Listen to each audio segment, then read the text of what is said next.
Good afternoon. Episode 5 of BBCG and Friends, and I'm thrilled to have Darren Cunningham with me today. Darren, welcome to the show. Hey, thanks. Great to be here. Yeah, I know you're a big music guy, and seeing some of your posts, and we've communicated a bit back and forth on messages over the years. So I thought you were one of the first guys I thought of to speak to when I came up with this idea of doing a music podcast. So thank you for taking a few minutes today. Really appreciate it. Um, as I've been starting most of these episodes with, and I'm just trying to understand where people come from musically and where they start. Where did your musical journey begin? Was it Great. through through your parents, through your family? Tell me. Yeah, that's a good starting point for me. Definitely through my parents. Also, I have an older brother. So, as I think happens with people, my musical taste skews a little bit older than I am because it came from my older brother. So, but my parents were big music fans, especially my mother. But I skewed more towards my father. My father liked Springsteen. My father liked the Rolling Stones. He used to listen to Rolling Stones records. And my mother was more Beatles, Okay. And Led Zeppelin. Right. I always much preferred the Rolling Stones to the Beatles. I have to say, I love the Rolling Stones. But that's where my musical taste came from. I think if you put a gun to my head, I would agree with you. I would pick the Stones over the Beatles. Um, just that middle section in the late 60s, early 70s of all those albums are just unbelievable. Let It Bleed and Exile and all that whole group from like 68 to like 72 or 73. It's just, you can't beat it. In my opinion. And it's amazing too if you look at their ages when they put out all that material. I mean, this is true of the Beatles too, but they were all so Yeah. young. It's incredible what they put out. I remember we're both fans, obviously, of the Kirk Minihane show. I remember when President Biden, I think, was elected, Kirk pointed out that he was older than Keith Richards and Mick Jagger. I mean, and that shows you their age, that they're younger than President Biden. So it's amazing what they put out. Yeah. And I just love the Rolling Stones. Hot Rocks was my first Stones album, I think. I think that was my first intro to it too. I think my sister may have had Hot Rocks uh and and then I think Miss You kind of Oh, was yeah. the one I found first, and then I went back to everything else. But Miss You, I think, was in the summer of '78, and has a ton of great songs. It's a top album for me. And Uh, I think the song, I think, is in the first Miami Vice episode, which I loved. Um, you oh, know, okay, I didn't know I that. think I'm right about that. I think it's in the first Miami Vice episode when Tubbs is in New York City, um, when his brother gets killed. Okay. Um, it's funny you started off with the Stones because I saw an item in page 6 this morning of the Post that Mick is now engaged to a 37-year-old. All right. And Stephen Hayden retweeted it and said she's 6 years younger than Tattoo You. So Yeah, that is yeah, that they certainly do that. I guess Bill Belichick still has them all beat though, right? I think he does. Yeah, yeah, So I really liked the Stones, and then it's fitting today's April 11th as we record this. yeah. But I got into Led Zeppelin and Eric Clapton a lot in my youth. Okay. Um and then so the back to the April thing. So when I was in junior high school, my father, for my birthday, unbeknownst to me, my father worked at Travelers in Hartford, where I grew up in the Hartford Mhm. area. And unbeknownst to me, my dad, the Eric Clapton was going to play the Civic Center. Now, Eric Clapton loved to play the Civic Center. I think he liked the acoustics or something. One of his live videos is in Hartford. So anyway, my dad moseyed over to the Hartford Civic Center at that time to get tickets for the concert.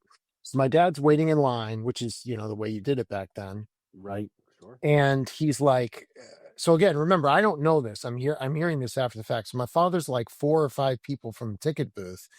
And all of a sudden, the guy comes out and he says, "I'm sorry, the show is sold out." So everybody, of course, in line groans. Right. And then the guy goes back behind the booth. Then he comes running back out and he says, "But wait, we've just been informed that he's added a second night." So Oh, everybody in the line is like thrilled, right? They're looking at each other. They can't believe it.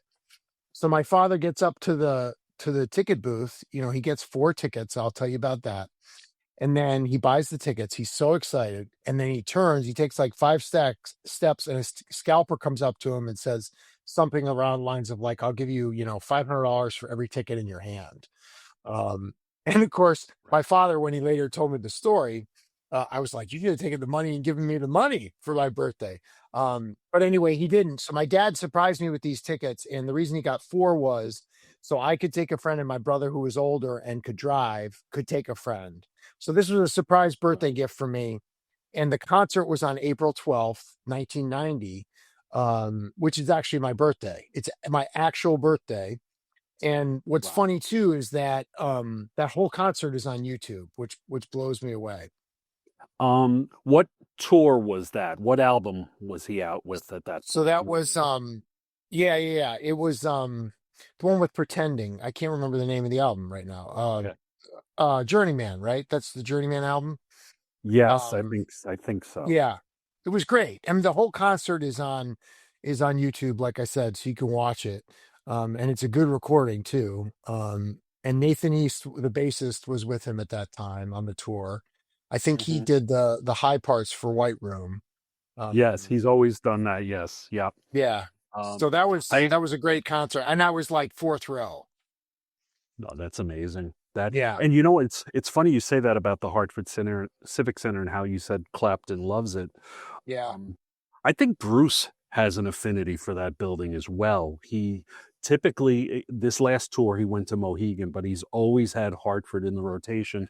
And May 8th, 2000, we're coming up on that anniversary of 25 years, you can't believe, was night 2 of Hartford from the reunion tour, and that right. show is critically acclaimed by all the Springsteen folk, and that was the night that turned me from a casual Bruce fan to a lunatic.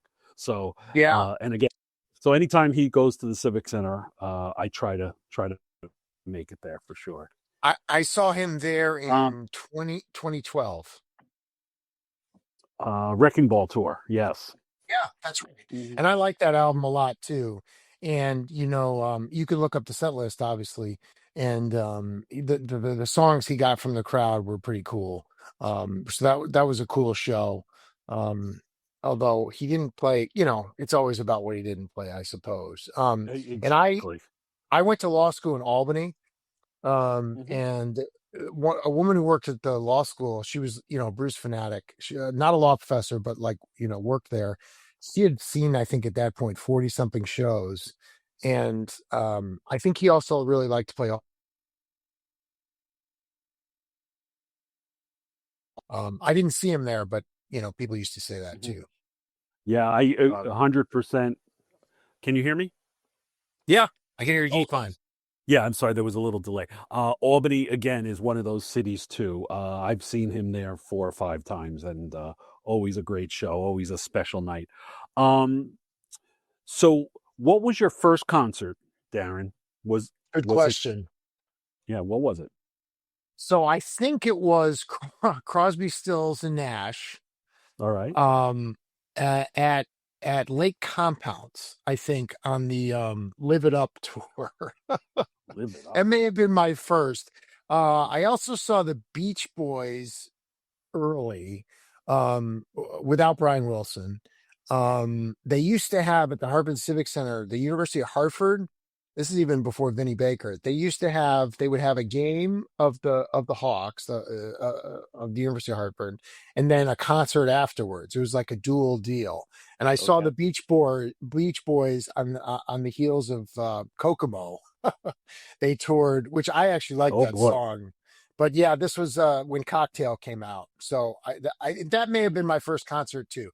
Those are both around the same time. I like Elizabeth Shue more than I like the song. I'll tell you that. Yes. I actually like that movie. I recently I recently picked it up on vinyl at a tag sale or something. I got the original. That's a good Oh, soundtrack, you know. The Fabulous what else Thunderbirds are is on on? that soundtrack. Okay. Fabulous Yep. Thunderbirds, yeah. The Nice. Beach Boys. What am I trying to think? I haven't played it yet since I got the album. Um, I love is it Brian Brown is the Australian actor in that movie? It is. He is. Yes. Yeah, He's the I other like him a lot. bartender. Yes. Yeah. Coglin's Um. Law, he has all those rules. Right. Right.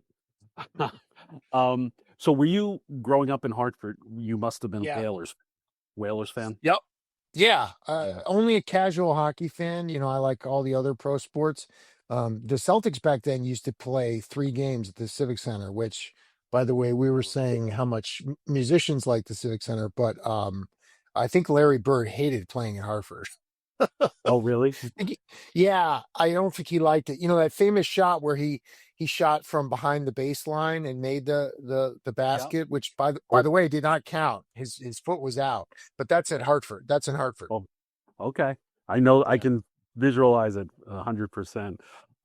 You mentioned Zeppelin earlier. What's yeah, your tell me about your relationship with that band? Does like so and as a kind of a follow up, after the band broke up uh due to the drummer's death, yeah, like did you stay, did you follow Jimmy Page when he went to the Firm? Did you follow the Honey Dripper? Tell me kind of your yes. history with the Zepp.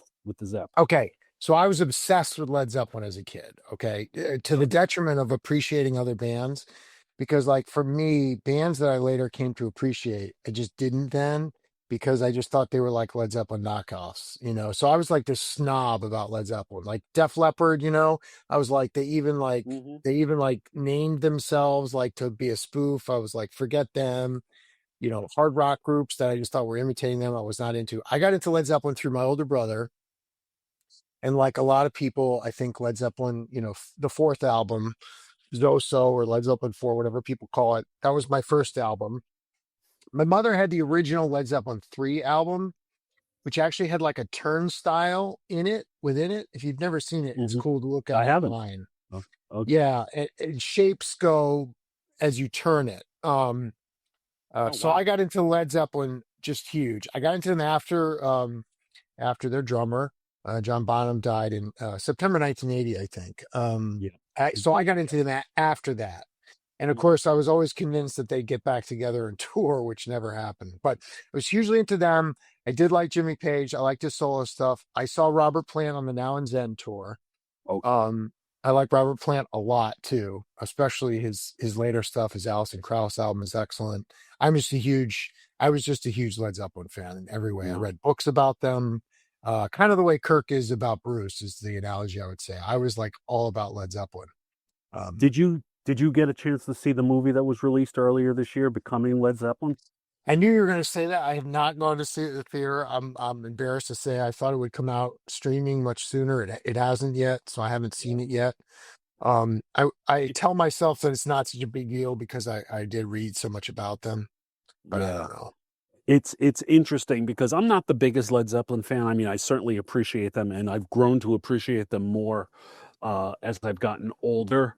Um, but the film covers the first year of them being together, and it Yeah, kind of covers them building up and the first tour, and then recording the second out, and just the all that was going around and swirling around them throughout that first year.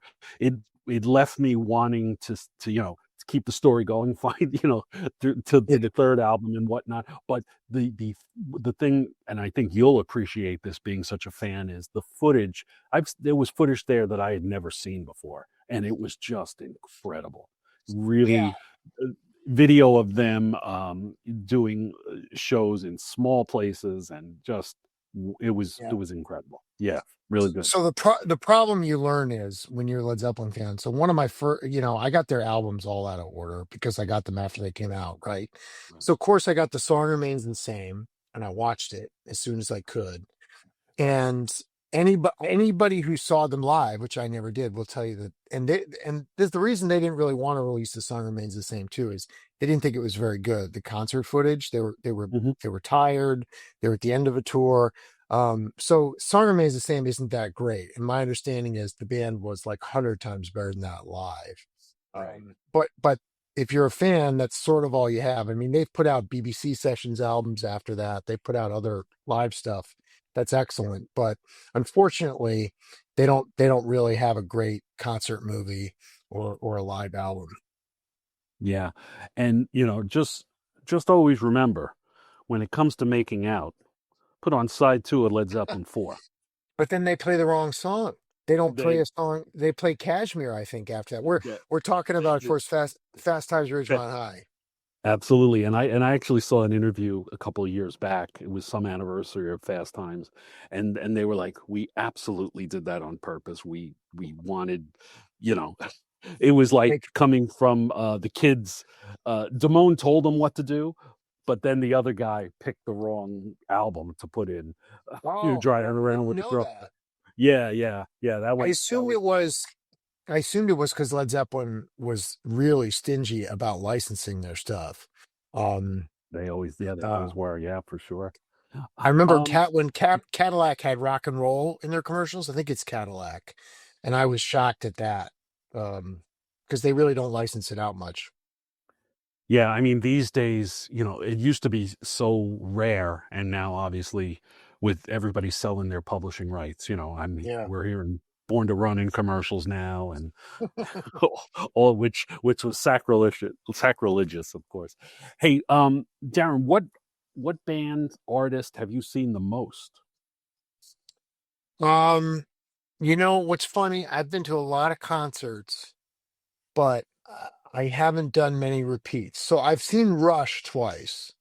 Um, Okay. and if I'm starting with two, that gives you a sense. But I saw Mm. Rush for Presto and Roll the Bones, and Neil Peart was just amazing. Who else have I seen multiple times? I've only seen Clapton once. I've seen Bob Dylan twice. I think two is the most I've seen of anybody. Okay. Um, I've seen actually James Taylor probably the most. I think I've seen him more than twice. I used to go see James Taylor a lot in a summer concert series. It's Um, funny. I did too. My wife loves him, so I've probably seen him 4 or 5 times. and Jimmy Buffett probably too. Yeah. Even though I'm not really a huge fan, I used to summer on the Cape, and when I got older, one of my buddies that I would go with, he and his now wife were Jimmy Buffett fans. So I went to a bunch of Jimmy Buffett concerts. I think those two. At Great Woods, I used to see Jimmy Buffett. I think that's where we Uh-huh. used to go. Have you ever been to that What? venue? Is that Mansfield? Yeah, that's right. Yeah, I saw Bruce there in 2009. He played a night there that it was like a million degrees. He did 2 nights in a row. He did Hartford, but he did the amphitheater right Oh near yeah, Civic Center, yeah. and then he did in Mansfield the next night, and it had to be 120 degrees in my mind, and we were right up front, and yeah, it was a sauna. um, I so have a cool Great Woods story if you want to hear it. sure, what do you got? So I think it was no, it wasn't Jimmy. I bet it was a James Taylor concert. So I'm in line and I'm just getting some ice cream, right? Because it's a summer concert and it was hot.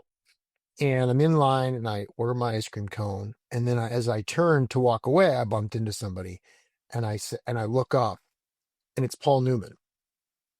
And I said, it was silly. And I was just Oh like a my teenager. I said, gosh. yeah, I said, oh, sorry, Mr. Newman. I'm just trying to get my, this is me imitating myself. I'm trying to get my pistachio ice cream. It's my favorite. I don't know why I said that. He looks at me, he winks, and he goes, it's my favorite too, kid. Oh, there you go. So, assuming he was not just having fun with a kid who was in awe of him, Paul Newman's favorite ice cream was pistachio. All right, good to know. Good to know. Tell me just quickly, what was your opinion on Dylan live? When did you see him, and what did you think of those shows?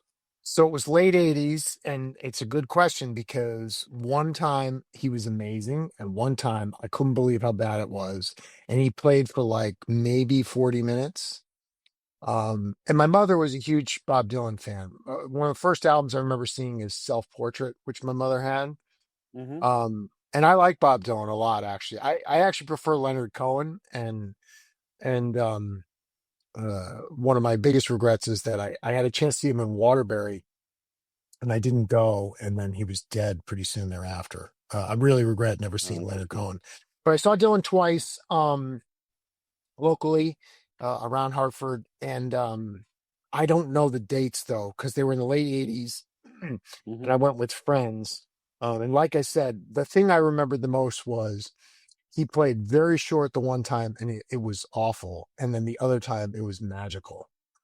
Okay. So, have you seen him too? I've seen him just once, Darren. I saw him Yeah. probably 2018 or 2019 in Philadelphia. A friend had an extra ticket, and I it was a Saturday, and I made the trek down there. And I got to tell you, it was like the most disappointing thing I've ever seen. Yeah.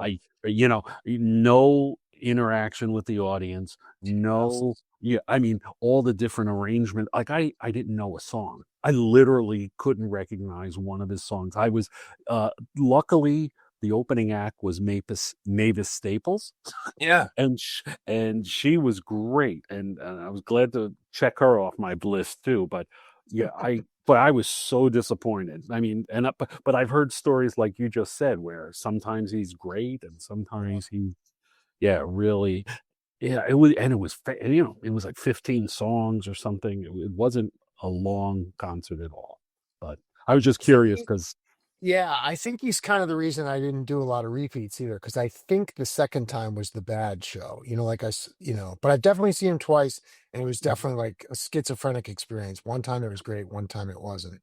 right, but I'll that, tell. but I'm sorry. What I was just going to say is, but saying that I didn't like him live, since Complete Unknown has come out, I've kind of dove into his catalog. I've been listening to Dylan pretty much nonstop since December, and Yeah. I've become a bigger fan of his records. It's an unbelievable catalog, obviously. Yeah, I like him a lot. That song he put out, I think it was during COVID, the one that's about JFK. I A love murder, that.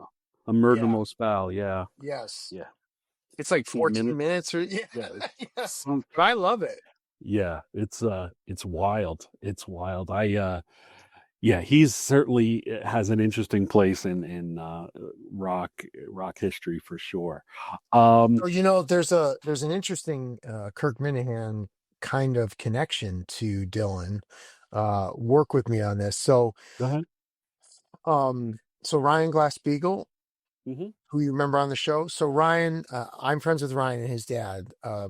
Ryan grew up in my town, my hometown. He's younger than me, but I That knew his is dad. the Yeah. isn't it the dad who wanted to go out to lunch with Kirk or went out to Yes, lunch? his Yeah. dad is a terrific guy and Okay. super interested in sports. And yeah, so if I guess what I'm saying is knowing them, it doesn't sound strange to me because like his dad was hugely into WEI and he loves Kirk, right? Right. So, but here's the funny thing. So his dad, so Tom Petty, do you remember his bassist's name? Is it Benmont? Howie. I'll give you a hint, Oh, right? yes. So Howie Epstein. that's right. Yeah. So, Ryan's dad grew up with Howie Epstein in Oh, wow. Wisconsin. Yeah. Okay. So he knows or knew him. And Howie was then with Bob Dylan. I don't know if you know that. Hmm. I did not. So that was just the connection to the to the Kirk Oh, okay. Minahan show. All right. It's like 7 degrees of separation. No, But we tie it all back together. To tie it back yeah, together. but I know Bob Dylan was very high on Howie. It was tragic, obviously, how he died. Yeah, Um, absolutely, absolutely. Um, I did want to tell you a story that I had. So I went to see. I've gone a couple times to see opening acts where I really only care about not only care, but I care more about the opening act. So Yeah. in 1991 January, I went to see ZZ Top. at the Civic Center, Hartford, which I like ZZ Top, but what I really wanted to see was the Black Crows because Okay. I loved the Black Crows when they came Hmm. out. Yeah. Great opening album. I just thought they were so cool, right? So I go to I really only care about the Black Crows. So they came out, and I think they played like 2.5 songs or maybe three, and there were technical difficulties, and that was it. They left the stage, and I whatever was wrong, they fixed it for ZZ Top, and so that's what happened with that. So you can have these experiences with concerts like we were talking about with Dylan, where they're just a letdown. Right. Um, it's funny. I love those first two Black Crows records too. Yeah, Uh, I think yeah. I think Remedy is an unbelievable song and Oh yeah. one of my favorites to this day for sure. And they're nominated for the Rock Hall. We'll find out in about a month if they're going to get in. I'm not sure if they're going to get in this year, but um, I it's wouldn't think they would, but I love them. I mean, I think like Sometimes Salvation is a great song. oh yeah, That yeah. She Talks to That Angels is great. I mean, Yeah. The I love first yeah. two, like I said, the first two albums, and I like By Your Side. Oh yeah. Came out in like '97, I think. Yes. Yeah. I love that album as well. Couple of really great songs. Well, if you think about it, around that time, it was kind of the time of great debut albums because that came out, Pearl Jam 10 came out. Oh, I've seen Pearl Jam, by the way, Mhm. probably 3 or 4 times, but I saw them as part of Lollapalooza, Okay. which we can talk about if you want, because I went to the first couple of Lollapaloozas. Hmm. Um, uh, um, um, Pearl Well, Jam, Nirvana came out in Nirvana. '90. Yeah, Yeah. guess Bleach was their first album though, Right. with Nirvana. But yeah, I see your point. Speaking of that time period, I saw U2 at the Civic Center. I'll never forget this, March 12th. So because it's a month exactly before my birthday, 1992. Um, so that was Achtung Baby tour. Hmm. Hmm. And looking back now, people are so happy. Like it's cool. People think it's cool you saw them at that time because that was, when they went in the fork in the road. They did this new musical sound. They didn't know if it was going to work. They thought about splitting up if it didn't. But I can tell you for the fan, which was me, they didn't want to play any of their old stuff, right? So they didn't want to play the Joshua Tree. They didn't want to play Unforgettable Fire. So they had a very limited set outside of their new album, which kind of stunk again for Right. the fan. Um, but people think if you meet a hardcore U2 fan, you tell them you saw them at that concert, they're kind of in awe of it because that was like a seminal moment for the band. But for me, it was kind of disappointing, because I wanted, Rattle and Hum I liked the Joshua Tree. I mean, those were great albums, and Yeah. they really didn't play anything from them at the concert. It was like three or Yeah. four songs from the old stuff. That's it. Yeah, they I mean Octoon Baby is a great album, but Yeah. you know, you wanted to hear, from Joshua Tree and from War and whatnot. I saw you two two nights in 1987 in Hartford.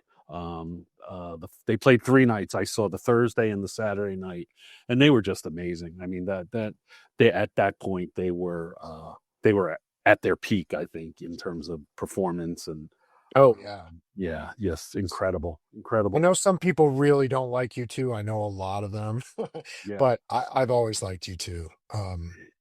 yeah. Same with me. That I grew up with them for sure. Um, I'm looking at the clock. I'm going to wrap this up. Yeah, I'm sorry. I Unfortunately, could. I have to get back to work. I don't blame you. Yeah, but I want to thank you so much, Darren, for jumping on. I really appreciate it. I love talking about all things classic rock. So hopefully we can continue conversations and I'm actually thinking about moving forward, maybe having some shows with specific topics. Yeah. Whether we're talking about certain albums or certain periods, and I'd love to kind of have you on my potential guest list if you don't mind. I'd love to do it. I'm just a big fan of yours. I'm glad I could do this, and I'll do it again any time you Thank you. want. Yeah, Well, awesome. thanks Thank you. for I'm a having me big on. fan of yours. Yeah, and thanks to Kirk and the Minifan Network, and we will be talking to you soon. Have a great All day. right. Thanks so much. You too.